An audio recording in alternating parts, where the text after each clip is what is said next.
Assalamualaikum warahmatullahi wabarakatuh. Alhamdulillah kan kita bersama lagi. Okey kan. Baru-baru ni ada seorang menteri Anwar Ibrahim, para menteri ni ada salah seorang menteri ni bukan beragama Islam, dia beragama Cina Sarawak.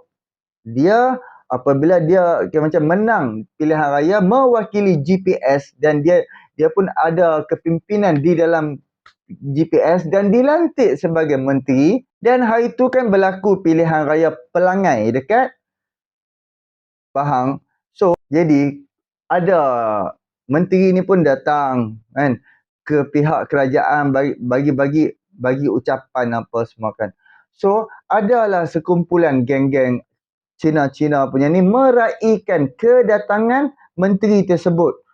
Dan menteri ni pula bukan Islam. Bila kawan-kawan dia pun bukan Islam, dia ada minum arak, dia ada mabuk sedikit bermain dengan budak-budak.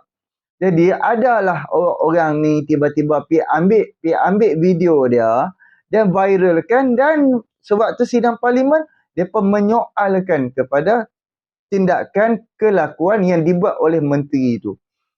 Dan fikir-fikir balik kejadian tu, dia minum arak tu bukan waktu bekerja. Faham tak? Bukan waktu bekerja. Satu lagi, memang title menteri ni dia pergi mana-mana pun memang title menteri lah dia. Walaupun dia pergi masuk gua ke, dia pergi mana ke, title menteri tu tetap ada dekat dia. Tapi yang berlaku perkara yang soal-soal mabuk ni, dia berlaku di luar waktu bekerja. Kan? Jadi adalah beberapa ahli-ahli parlimen daripada Perikatan Nasional lah, tak ada orang lain.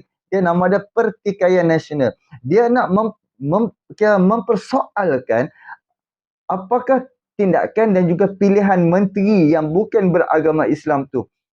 Sebab Tiong ni sudah mabuk. Apabila sudah mabuk, dia duk main dengan budak-budak yang dekat kawasan yang dia pergi jumpa orang Chinese. Dan ada orang viralkan video dia, jadi dapatlah kecaman sebab dia menteri pelancongan, faham tak? Tiong ni ahli parlimen daripada Sarawak mewakili GPS. Dia salah seorang ahli parlimen yang pergi berjumpa dengan kawan-kawan dia dekat belah Chinese punya kan, depa minum lepas tu dia mabuk. Jadi dibawalah ke dalam sidang parlimen. Terus apa yang berlaku di dalam sidang parlimen? Hampa tahu tak?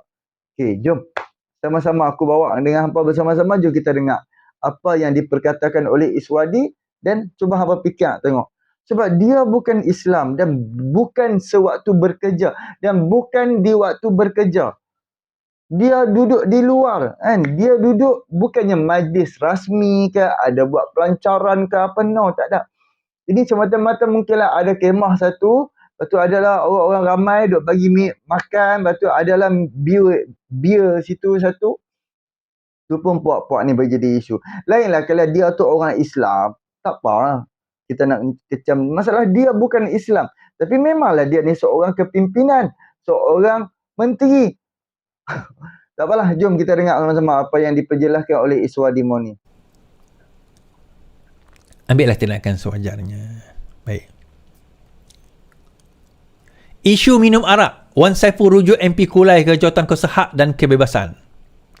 Ahli Parlimen Tasik Glugur Wan Saiful Wanjan telah mengemukakan usul kepada Pertuan Dewan Rakyat Johari Abdul bagi merujuk Ahli Parlimen Kulai Teo Ning Ching ke jawatan kuasa hak dan kebebasan. Katanya, usul tersebut berkaitan dengan kenyataan Teo dianggap sangkaan jahat terhadap dirinya dan cuba mengelirukan Dewan mengenai isu minum arak secara terbuka oleh Menteri Pelancongan Tiong King Sing. Saiful berkata pihak kerajaan seringkali memainkan sentimen 3R apabila gagal menjawab isu yang ditimbulkan di Dewan Rakyat. Menurutnya, seorang pemimpin harus punya tanggungjawab untuk menunjukkan contoh yang baik, tidak kira agama atau bangsa. Nah, isu yang disebutkan itu adalah berkenaan iaitu Parlimen bertikaman lidah tercetus di Dewan Rakyat di antara Timbalan Menteri Komunikasi Teo Ning Ching dan juga Wan Saiful Wanjan berhubung isu orang bukan Islam yang minum alkohol. Ia bermula apabila Wan Saiful mempersoalkan cara Menteri Pelancongan Tiong King Sing menjawab kritikan terhadapnya yang mabuk dalam acara awam. Wan Saiful mendakwa Tiong menimbulkan perpecahan kaum dan agama dalam jawapannya berkenaan isu tersebut. Saya nak tanya, adakah Wabi setuju jika rakyat di luar sana katakan dalam melaksanakan peraturan 3R ini seolah-olah ada berat sebelah pihak kerajaan? Pada masa yang sama ada juga menteri, contohnya bila kita cakap salah laku dan etika minum alkohol di halayak ramai, kita cakap etika ketika sebagai menteri, tapi dia sendiri timbulkan perpecahan kaum dan agama. Jadi ini disebabkan keadaan kejahatan tidak ada, katanya.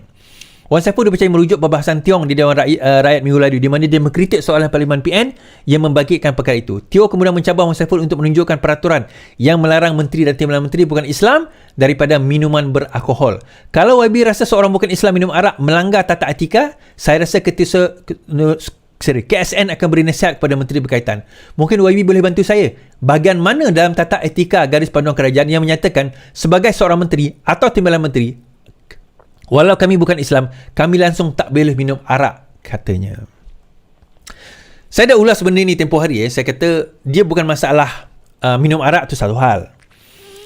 Dia dua benda yang delicate sikit. Wan Saiful menegur kerana dia minum arak di public. Tiong dan juga Timbalan Menteri Komunikasi mengatakan bahawa adakah Wan Saiful mempertikaikan orang bukan Islam meminum arak? So pertikaian tersebut berlaku dekat situ.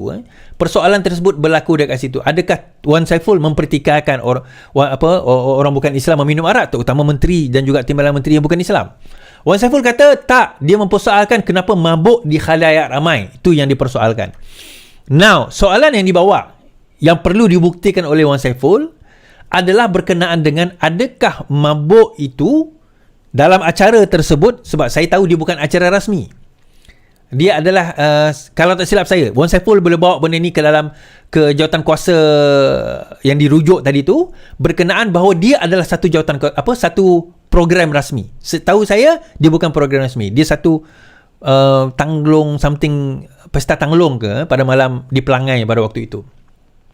So kalau sekiranya dia acara rasmi dalam satu kapasiti rasmi, ya, dia satu kesalahan. Tetapi kalau di luar daripada kapasiti rasmi, maka bukan. Adakah dia satu kesalahan atau tidak? Saya tak kata bukan. Maka itu tujuan Wan Saiful kena rujuk. Bukan setakat kena rujuk Timbalan Menteri Komunikasi tersebut. Saya rasa terujuk sekali Tiong ni ke dalam jawatan kuasa disiplin tersebut berkenaan dengan isu ini. Sebab kalau sekiranya ding-dong dekat dalam Dewan saja, dia setakat dekat situ sajalah, dia tak ke mana. Sebab itu yang pertama. Yang kedua, macam saya kata tadi, tak ada isu lain ke Wan Saiful? Tak ada isu lain ke nak bawaan? Kan? Sampaikan isu itu pun nak jadi bawa dah. Isu Tiong ni mabuk nak jadi bawa. Kita kenal Tiong ni dah lama. Kita orang tak kat Sarawak ni tak pernah bangkitkan benda tu pun. Bukan sebab apa? Sebab kita tahu dia memang macam tu. Bukan satu, kita tak kata betul, kita tak juga tak kata salah. Dah itu dia cara meraihkan orang dan itu kaedah dia. Selagi dia tidak melanggar undang-undang, itu cara dia. Kami tak menghalang, kami tak marah pun, itu dah kaedah dia. Dan apa tak, itu saya kata, kalau dia menyalahi undang-undang, maka tugas Wan Saiful untuk merujuk kepada polis, merujuk kepada lembaga yang mengawal disiplin berkenaan dengan ahli parlimen dan menteri ini. So saya rasa itu adalah satu perkara yang sangat krusial kalau sekiranya hendak dibawa. Okay? So Wan Saiful, tugas anda untuk melakukan perkara tersebut lah. Alright, habis kat situ. Okey, geng. Adakah Tiong sebagai seorang menteri ahli parlimen telah menyalahi undang-undang? Adakah Tiong dia minum lepas tu dia bawa kereta? Dia pun dia ada driver dia. Kan? Adakah dia minum lepas tu dia pergi bersiar-siar, dia pergi kacau-kacau orang? So sekarang ni Wan Saiful Wanjan dia nak bawa usul ni kepada speaker supaya dapatlah desakan untuk nak memburukkan kabinet kerajaan hari ini. Sebab yang berlaku tu bukan di waktu bekerja, dia di waktu luar bekerja, dia waktu malam. Waktu dia ada kempen apa semua, jadi dia pun dia pilah macam bertemu dengan kawan-kawan, pilah minum. Kita pun kita tahu kan, contoh macam Iswadi mungkin dia tahu lebih banyak sebab dia tu mewakili daripada negeri Sarawak, dia tahulah kan apa yang berlaku dekat Sarawak. Sebab Sarawak ni majoriti bukan Islam, memang ramai kan. Memang sana budaya tu macam-macam. Budaya Cina, ada Cina Iban, kod belah pendalaman ni lain, depa punya agama pun macam-macam, jenis cucuk-cucuk tu pun ada. Macam-macam jenis orang ada di dalam negeri Sarawak. Jadi kita, pada aku lah, kita kok belah Semenanjung ni budaya kita lain. Kita orang Melayu kita pun lain. Cina dekat belah Semenanjung pun lain. Dan Cina dekat belah Sarawak memang berbeza. Sebab depa lebih kurang macam Cina kampung, Cina duduk dalam hutan, lebih kurang macam tu. Tapi depa punya pergaulan depa lain macam. Kan? Tapi kita tak boleh samakan. Kan? Seperti mana macam Wan Saiful Wan Jan ni. Macam ni lah. Dia tak ada hujah dia nak hentam kerajaan. So dia ada point hak yang macam ni. Kalau dia boleh hentam, dia hentam saja. Itu saja. Kan? Bila macam tak masuk akal. Sekarang ni seperti mana yang Iswadi Moni cakap tadi. So, Wan Saiful Wan Jan perlu buat itu. Perlu buat apa hak yang diperkatakan oleh Iswadi. Teruskan dan buat. Dan tengoklah apa yang akan tindakan yang akan diambil. Apakah tindakan sama ada yang jawatan kuasa tu desak Anwar Ibrahim supaya memecat Tiong, berlaku tak rasa-rasa? Rasa-rasa akan berlaku tak? Jadi inilah sedikit perkongsian aku. Kita jumpa untuk video yang akan datang.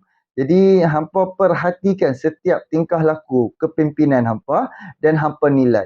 Adakah isu-isu hak dibawa tu masuk akal ataupun sengaja aja bawa isu untuk nak tunjuk ini kepimpinan, ini menteri, kita kena buat lagu ni. Sekurang-kurangnya Tiong tu, projek-projek yang selama ni, projek-projek hak yang ada dekat Sarawak, duit tak masuk akaun Tiong tau. Kan? Contoh macam projek-projek apa-apa hak yang dibuat, tak ada pun masuk dalam akaun bank Tiong. Berbeza dengan Wan Saiful Wan Jan. Buat projek Jana Wibawa, tahu-tahu ya, ada duit masuk ke dalam akaun syarikat Wan Saiful Wan Jan. Dan tiba-tiba Wan Saiful Wan Jan cakap, saya akan kembalikan. Nak mana tu? Okey, terima kasih banyak. Boleh tolong subscribe, like, komen dan share. Kita harapkan orang hak yang duk nak mabuk, orang hak yang duk nak buat perkara-perkara hak yang di dalam agama Islam ni, kita harap hang tak perlu buat dekat luar. Akan, ya of course, akan berlaku seperti mana Tiong ni berlaku. Akan berlaku kritikan, akan berlaku hentaman. Sebab sekarang ni walaupun ramai. Untuk pengetahuan apa, walaupun ada hampir 4 juta tau. Kita Pakatan Harapan ada 5 juta. Barisan Nasional ada 3 juta lebih. Kan? So, GPS, JRS apa semua hampir-hampir 10 juta orang yang bersama dengan kerajaan hari ini. Dan walaupun ada 4 juta. So, kita perlu menutup mulut-mulut walaupun ni kalau mereka sengaja mereka nak buat wujudkan pecah belah, mereka nak fitnah, mereka nak adu domba, mereka nak wujudkan ataupun mereka nak buat perpecahan di dalam kerajaan hari ini. Jenis-jenis usul-usul hak tak masuk akal ini, sok bang. Jadi inilah sedikit perkongsianku. Boleh tolong subscribe, like, komen dan share. Takkan maaf Pak Antoang. Assalamualaikum.